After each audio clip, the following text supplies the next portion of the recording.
Hello, and welcome to Let's Pour with Patty.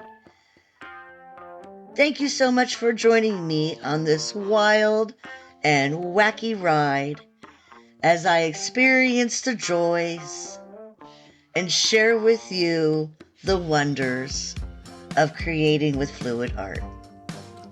Stick around. Let's have some fun. And as always, keep creating. Let's pour.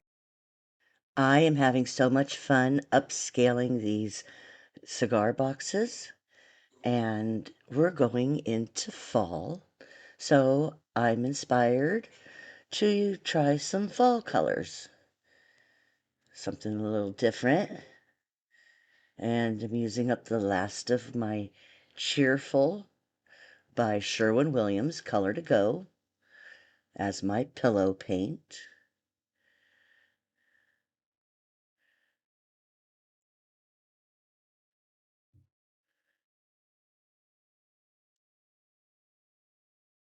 Here I'm just distributing the weight of the paint to ensure I have enough for even coverage.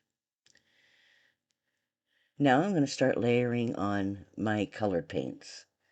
The first one is Liquitex Fluorescent Yellow. So I'm using a new pouring medium.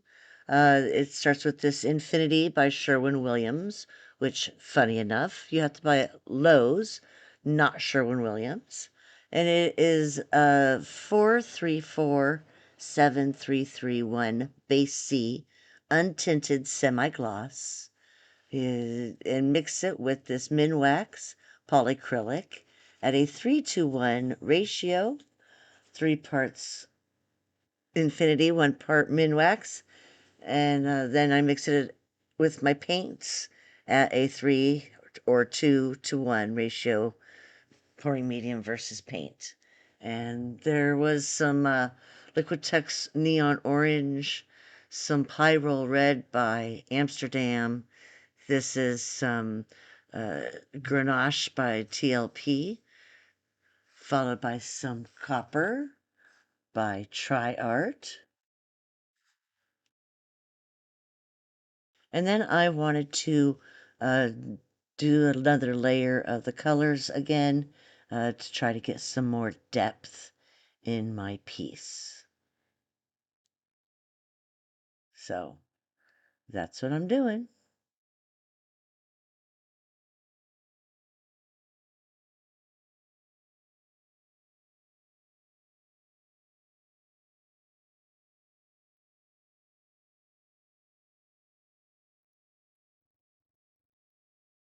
So I put some copper and then I put some gold in there. And then I used my black cell activator, which is Amsterdam's Oxide Black. And then I put in a little bit of copper cell activator, but I wasn't sure if that was the right one.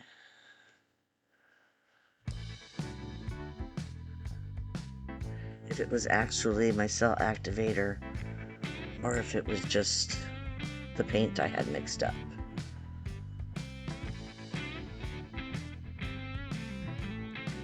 See, I'm not seeing any cells. Very few, but what I do see clearly coming from the black paint.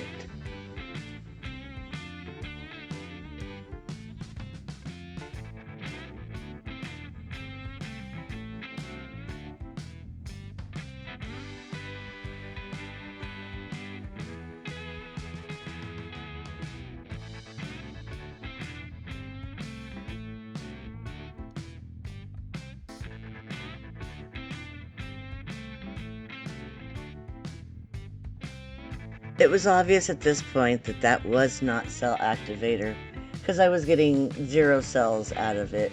So I'm just going to add another layer of paints before I get too far in the blowout, and thank goodness I haven't spun yet. So there's still plenty of paint on top. So we'll just speed this up real quick because it's just layering the same colors out again. But wait, it looks like I added in some silver. All right. I guess it wasn't the same colors exactly. I think I removed the copper and added a silver just to make sure, because I wasn't sure what was in it. So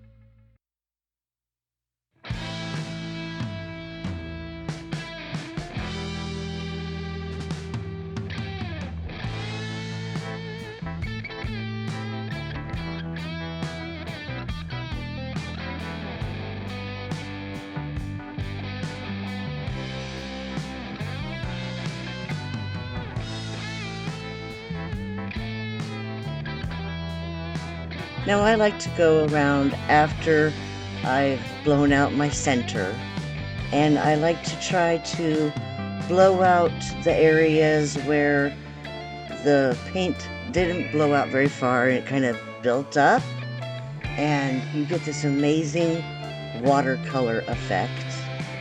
And I've been really loving that look lately.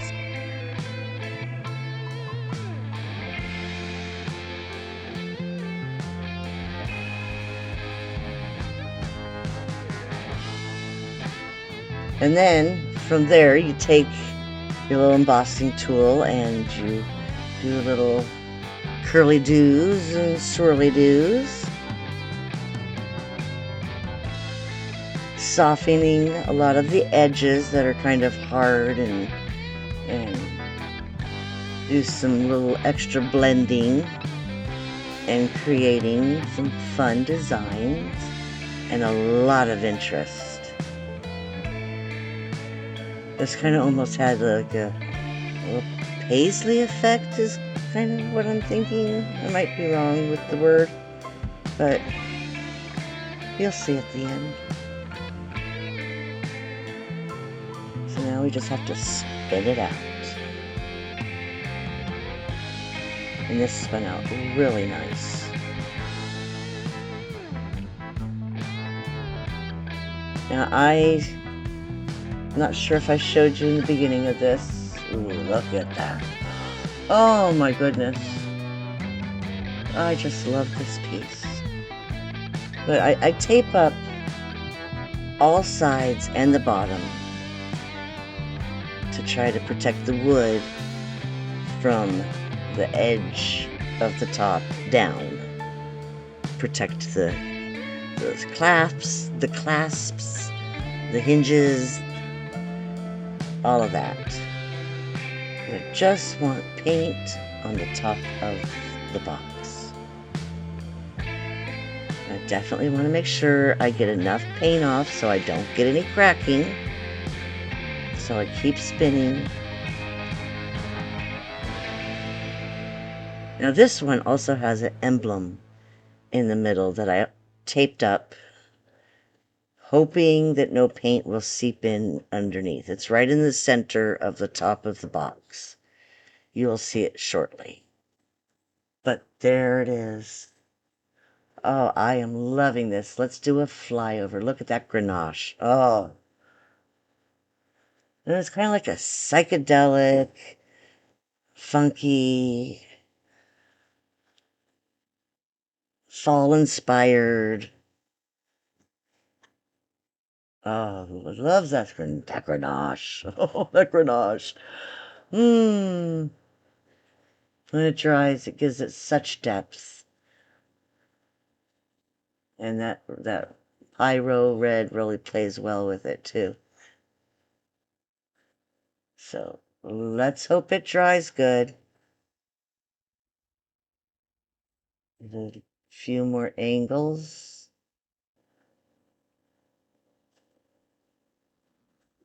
I just love how you get those lines from your curly doos and swirly doos, and you get the watercolor effect by blowing out those areas.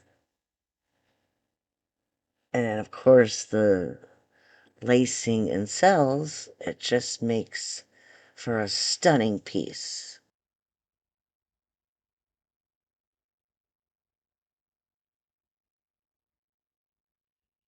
But I had a mishap. So while drawing in the rack, I look to check on this piece, and I noticed that the garbage bag had sagged down on top of the box, and when I pulled it out, it created these lines, which I just didn't think it was bad enough to toss the whole piece out because this thing is gorgeous. So we went back for the ever so wonderful DTF, UV DTF stickers, and I found this one. I wanted it simple because this is kind of busy. It's kind of, loud, and I didn't want it to be too much. So I found this one, and if I put it just right, it's this swirl and that swirl up there. I'll get it more proper, and then we'll get her stuck down.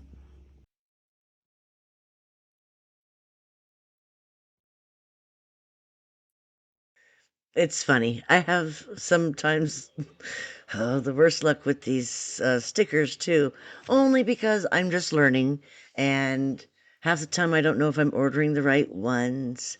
And when I first pulled this off to stick it down, it was like, oh wait, no, this is a sticker, because the clear plastic part, or the clear part, had just the same amount of adhesive as the rest of it. So I thought, oh, okay, this is a sticker. So I cut it and trimmed it down to as close as I could get it to the um, design, so that I wouldn't have the shiny parts under the resin. You can still see them, and tell that there's a plastic thing there. So, but then I put another one on another piece, and it was pretty much the same way, and I realized, oh, okay, this probably is you just got to rub it on first and then peel off that clear plastic um, top layer, and you have just the design on there, and then there's no, reflections under the resin. Now here I am putting some UV resin over the top of that emblem. I didn't want this resin to work its way up underneath the edge of the paint around that emblem in the middle, and work its way up underneath there and, lift the paint or anything. So I figured I would seal it with the UV resin and then put this resin on top after that one had cured, and it seemed to work just fine. And I don't think that any of the top resin was able to work its way under the paint.